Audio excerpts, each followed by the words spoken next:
దేశం పార్టీ అన్న ఎన్టీఆర్ గారి దగ్గర నుంచి మన చంద్రన్న వరకు రైతుల జీవితాలు మార్చేందుకు కృషి చేశారు. డ్రిప్ ఇరిగేషన్ దగ్గర నుంచి ఇరిగేషన్ ప్రాజెక్టుల వరకు సబ్సిడీ హార్టికల్చర్ వరకు ప్రోత్సహించింది తెలుగుదేశం. ఈరోజు మనం ఆక్వా పామాయిల్ కోకో రంగంలో మనం నంబర్ 1 ఉన్నాం. మామిడి జీడి పంటల్లో 2వ స్థానంలో ఉన్నాం. దీనికి కారణం తెలుగుదేశం పార్టీ.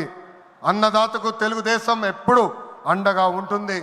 పొగాకు కొక్కో మిరప ధరలు పడిపోతే ఏకంగా గిట్టుబాటు ధర ప్రకటించిన నాయకుడు మన నాయకుడు చంద్రబాబు నాయుడు గారు. బంగారం లాంటి భూములు మన రాష్ట్రంలో ఉన్నాయి. వ్యవసాయం కరెక్ట్గా ప్రమోట్ చేస్తే బంగారం పండించే శక్తి మన రైతుల దగ్గర ఉంది.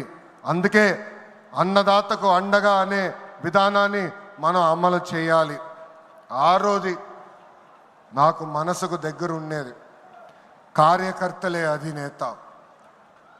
ఒక అంజిరెడ్డి తాత, ఒక మంజుల, ఒక తోట చంద్రయ్య నాకు స్ఫూర్తి.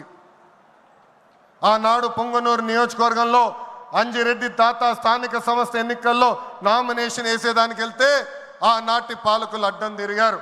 తొడగొట్టి మీసాలు మిలేసి రండి నేను నామినేషన్ వేసి చూపిస్తానని చెప్పారు ఆ మన అంజిరెడ్డి తాత. బూత్లో రిగ్గింగ్ జరుగుతుందని బూత్కి వెళ్ళి కూర్చుంది మంజుల. ఏకంగా మంజుల గారు ఉంటే బూత్ రిగ్గింగ్ జరగదని ఆమె పైన దాడి చేశారు. రక్తం గారుతున్నా భయపడలేదు. చివరి ఓటు పడే వరకు ఈవీఎం బాక్స్కి తాళం వేసే వరకు ఆ బూత్లో నిలబడింది మన అక్క మంజుల.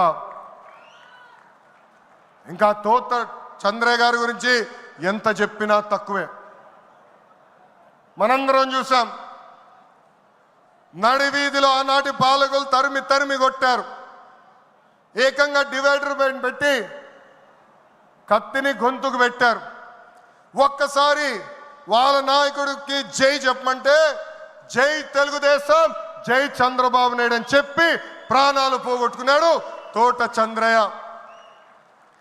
ఈరోజు నేను ఈ సభాముఖంగా గర్వంగా చెప్తున్నా, ఆంధ్ర రాష్ట్రంలో ఎప్పుడు జరగని విధంగా తోట చంద్రయ్య కొడుకు కూడా ఈరోజు మన ప్రభుత్వం